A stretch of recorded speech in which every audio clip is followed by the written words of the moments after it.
Olá, alunos! Chegamos à nossa última aula sobre a história do Império Bizantino. E essa aula de hoje eu gostaria de abordar com vocês o período final, o período já de declínio e de queda, finalmente, do Império Bizantino, o Império Romano do Oriente. Bem, esse período final, chamado que eu chamei aqui de época final, ele vai do ano de 1081, quando começa a dinastia Comnena, e vai até o ano de 1453, que é quando finalmente a cidade de Constantinopla, capital do Império, vai cair para os turcos otomanos, né, grandes rivais aí dos bizantinos. Então, durante esse período aqui, que é de mais ou menos 400 anos, quer dizer, é um período de declínio, mas um declínio bem, digamos assim, gradual, né, vão haver aí 4 dinastias. A dinastia Comnena, nos séculos 11 e 12, a dinastia Ângela, no século 12 e 13, a dinastia Lascarina, no século 13, que vai ser a dinastia durante a época do exílio, a gente vai entender bem exatamente o que foi esse exílio, e por último, a última dinastia que ficou aí bem conhecida, né, por ter um longo tempo no poder, mas já com o império já bem decadente, a dinastia Paleóloga, nos séculos 13 até o século 15. Então vamos lá, com a dinastia Comnena, a gente vai ter a ascensão dos turcos seljúcidas. Os turcos, então, eles vão constituir esse último inimigo, o último rival aí dos bizantinos. Então os bizantinos já tinham enfrentado os árabes, já tinham enfrentado os persas, já tinham enfrentado os búlgaros, mas aqueles inimigos realmente que vão chegar e se impor contra o Império Bizantino, de modo a reduzir realmente a sua capacidade, o seu poder, a sua extensão, vão ser então os turcos, primeiramente seljúcidas, e depois uma outra dinastia de turcos chamada turcos otomanos. Mas durante aqui a dinastia Comnena vão ser os seljúcidas, tá? Os turcos seljúcidas, então, eles vão ter a sua base ali regional a partir da Anatólia, né? Anatólia, que é a região que hoje a gente conhece como Turquia. Então a Turquia ali central vai ser justamente o local ali de origem, a terra nativa, então, digamos assim, de onde os turcos vão ascender politicamente. A partir dessa ameaça dos turcos, que não eram convertidos à religião cristã, eles eram muçulmanos, então convertidos à religião islâmica. Então só essa questão religiosa já gera um conflito bastante grande, né? O Império Bizantino, então, vai estabelecer alianças com os italianos. Ou seja, durante esse período aqui, você tem toda a bacia ali do Mediterrâneo sendo bastante explorada, dominada, né, e navegada pelos italianos, né? Italianos aqui que eu digo, obviamente que naquela época não existia esse conceito de Itália unificada, mas existiam já estados italianos independentes, como a República de Gênova e a República de Veneza, que eram verdadeiros impérios marítimos, que tinham muito poder naval. A sua marinha era muito poderosa e eles eram realmente uma potência do ponto de vista do comércio e do ponto de vista também marítimo, né? Então, eles vão estabelecer uma política aí para essa troca comercial e também para se proteger. Bem, se não bastasse então essa aliança aí com essas potências navais italianas, os bizantinos também vão chegar a pedir ajuda ao Papa de Roma, né? Durante esse período, as igrejas cristãs já vão estar divididas entre uma que está submetida ao Papa, chamada Igreja Católica Romana, e uma igreja ortodoxa submetida aos patriarcas nas cidades mais orientais, né? E aí, durante esse período, então, o imperador bizantino, ou os imperadores bizantinos, eles vão perceber que essa divisão religiosa, ela enfraqueceu o seu poder. Por isso ele vai pedir ajuda agora ao Papa, vai pedir ajuda a Roma, para enfrentar, então, militarmente mesmo, a ajuda bélica que eu falo, né? Ele queria exércitos para reconquistar territórios do Império Romano inicial, aquele primeiro Império Romano unificado, que depois se dividiu em Império Romano do Ocidente, Império Romano do Oriente. Ele queria recuperar todo esse território que era do antigo Império Romano. E aí, por isso, ele vai pedir a ajuda ao Papa. É isso que vai dar, então, o início, o start ali para todo o período das cruzadas. Então, todo esse movimento de cruzadas começa justamente com esse pedido de ajuda por parte do imperador romano de Constantinopla. Beleza, então, pessoal, a próxima dinastia, então, vai ser a dinastia Ângela. E a dinastia Ângela vai continuar durante esse período que está acontecendo as cruzadas. Então, basicamente, o que foi as cruzadas?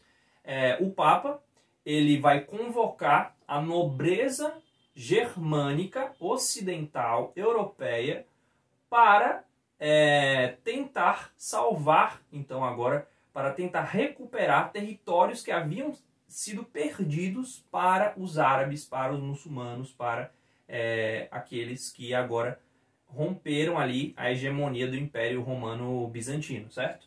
Então, essa nobreza europeia germânica católica, ouvindo então os apelos do Papa, vai se interessar então por ter os seus próprios reinos, por ter os seus próprios estados, por ter as suas porções de terra justamente em uma área, em uma terra que para eles era considerado santa.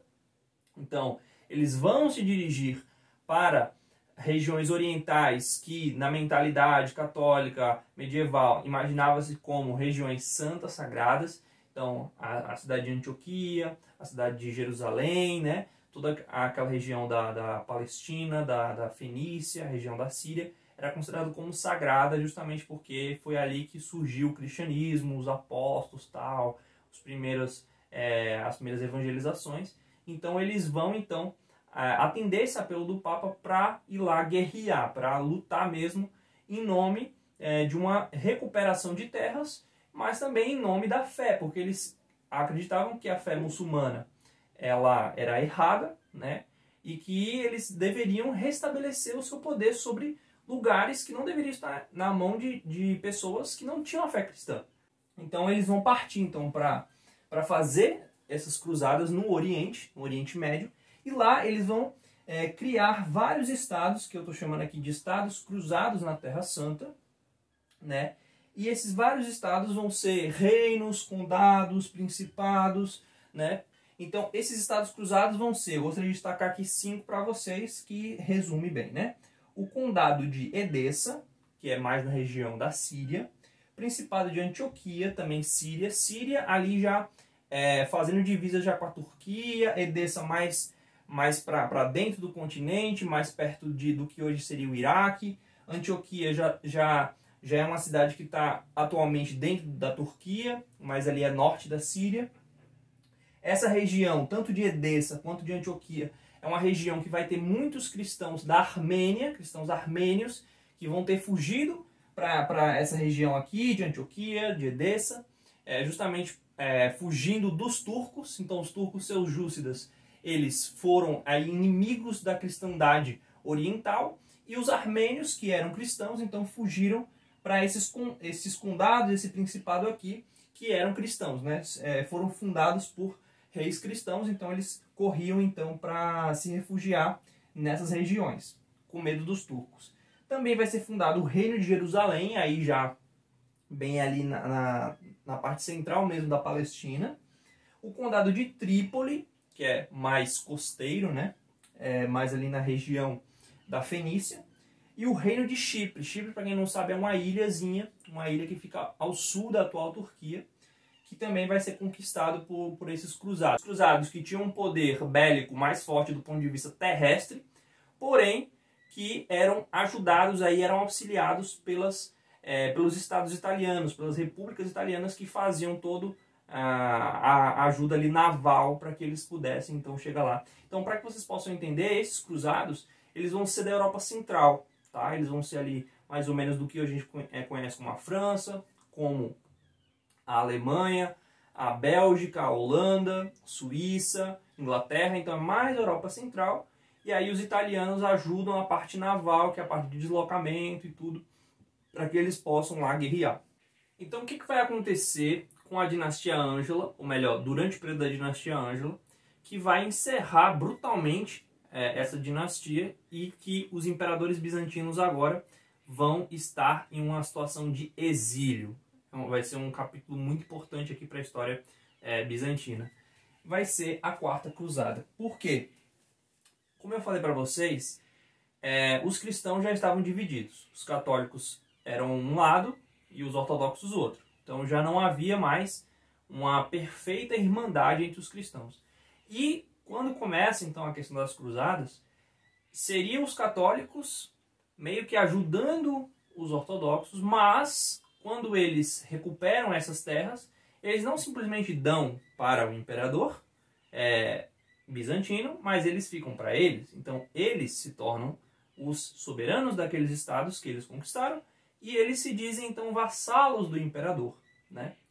Porém, vai começar a existir aí uma certa ganância, uma certa disputa, né? Porque Constantinopla era uma cidade muito rica, uma cidade com muito recurso, né? E os mercadores italianos, eles eram muito ambiciosos, de modo que essa divergência entre católicos e ortodoxos já dava para eles um senso de tipo assim, eles não são exatamente iguais a gente, certo? Os ortodoxos não são exatamente da mesma fé que eu, e eu posso tirar vantagem em cima dele, eu posso ganhar dinheiro em cima dele, eu posso aproveitar a boa situação financeira de Constantinopla a meu favor. Então isso aí já vai gerar aí uma certa rivalidade aí, primeiro do ponto de vista comercial, né? Entre os italianos, genoveses e venezianos com os habitantes de Constantinopla. Então já existe essa disputa. Porém, o que acontece? Nessa época aqui, o imperador então da dinastia Ângela, que estava reinando no momento, né, era Isaac II Ângelo.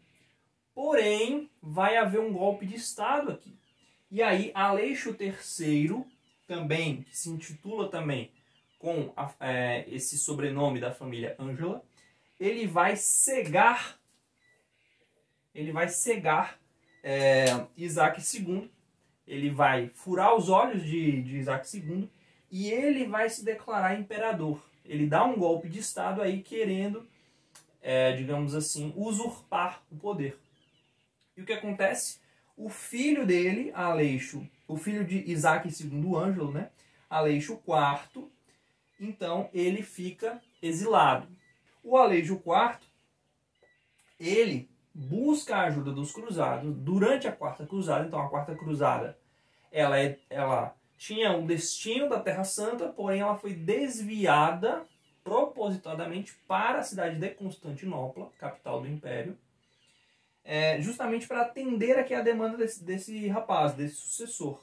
Aleixo IV, então, ele tenta negociar e diz assim, olha, se vocês me ajudarem a derrotar Aleixo III Ângelo e eu subir ao poder, porque eu sou herdeiro legítimo de Isaac II, eu vou ajudar vocês financeiramente, eu vou pagar a vocês um tributo muito bom.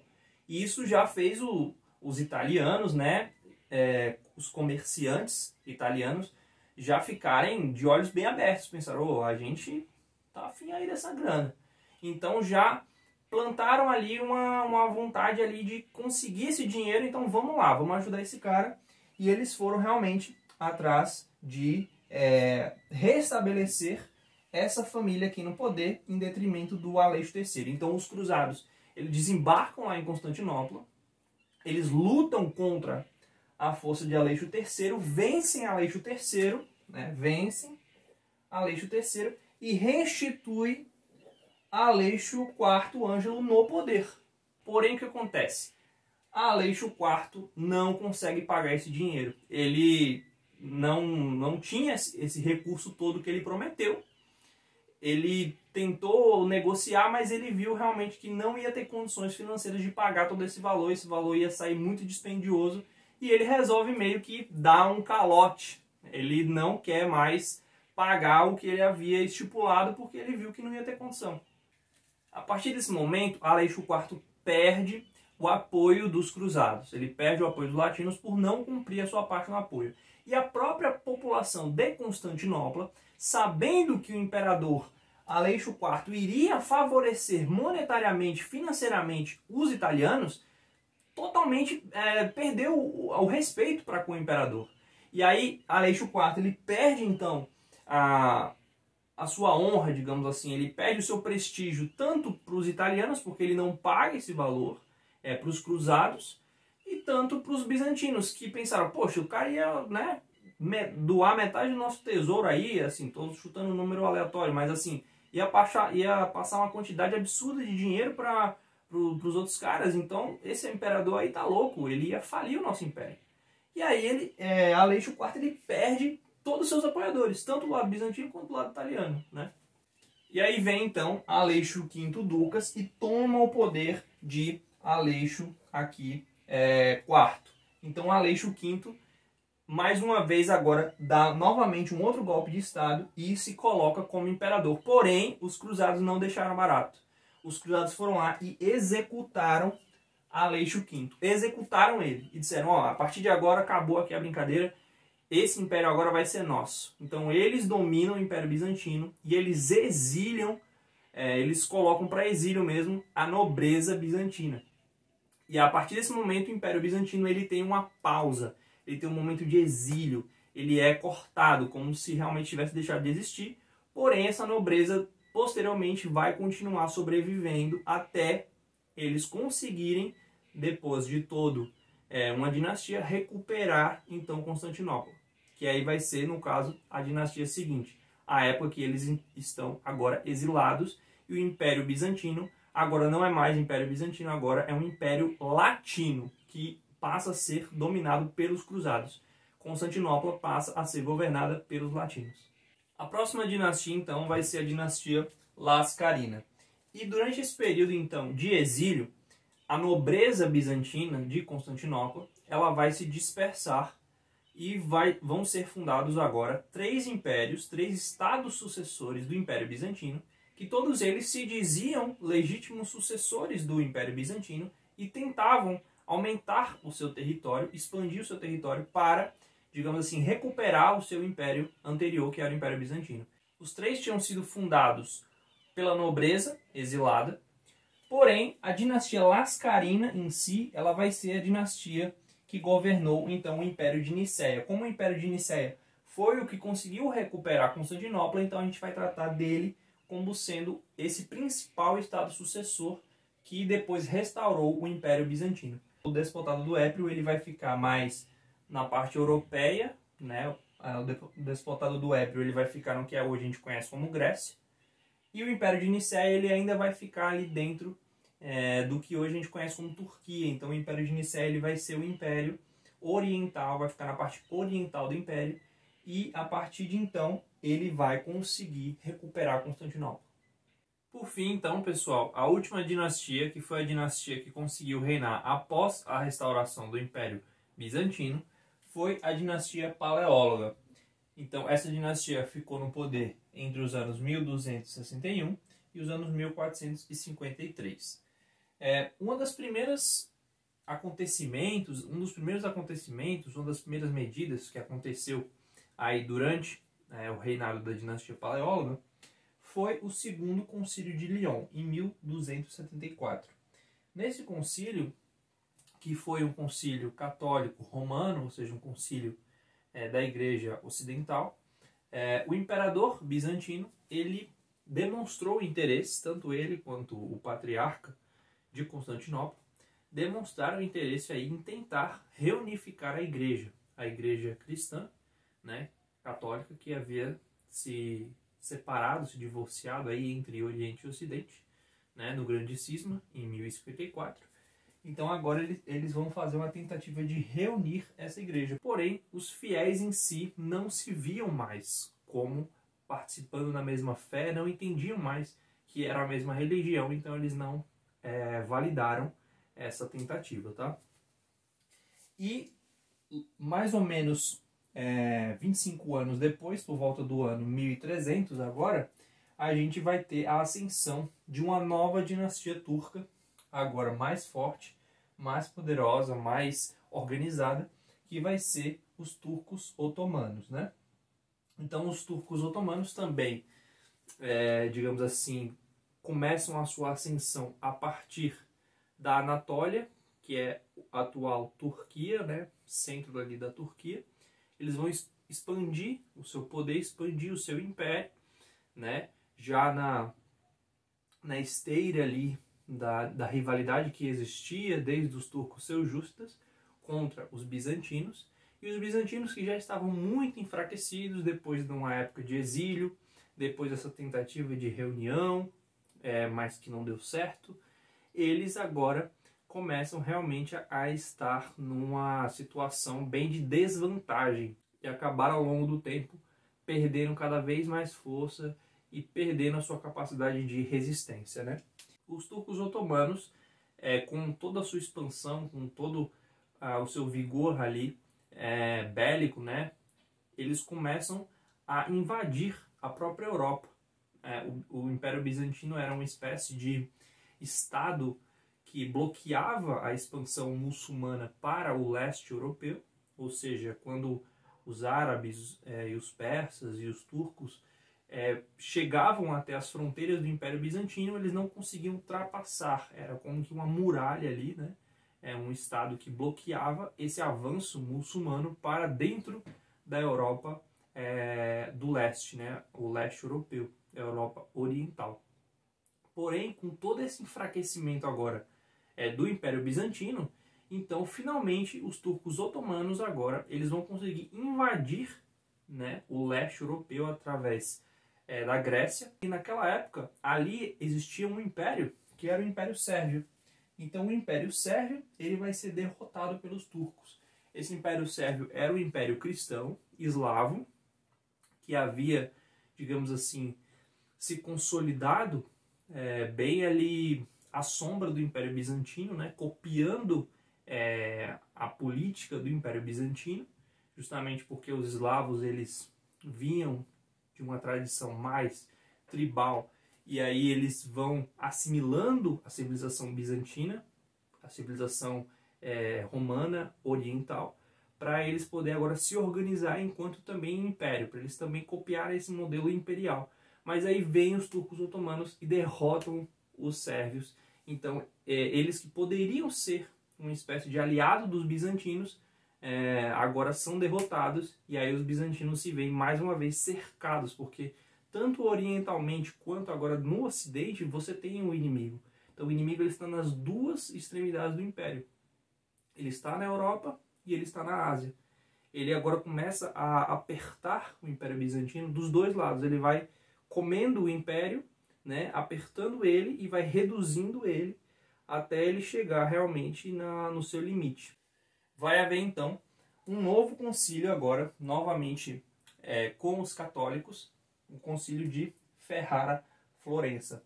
Esse concílio já vai ser agora bem mais próximo da queda definitiva de Constantinopla para os otomanos, em 1438, e novamente esse concílio vai debater longamente questões doutrinárias que divergiam entre os católicos e os ortodoxos, para tentar mais uma vez essa reunião, essa reunificação das duas igrejas.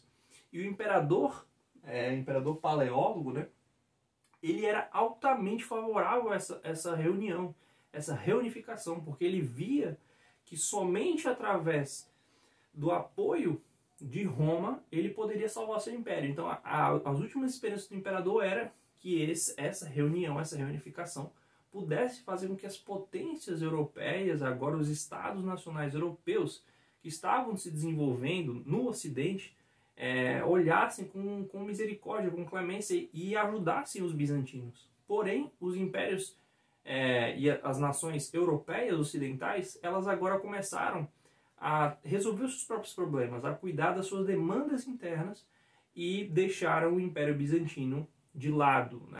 Novamente, essa tentativa de reunião entre as duas igrejas vai ser falha, pelo mesmo motivo, né?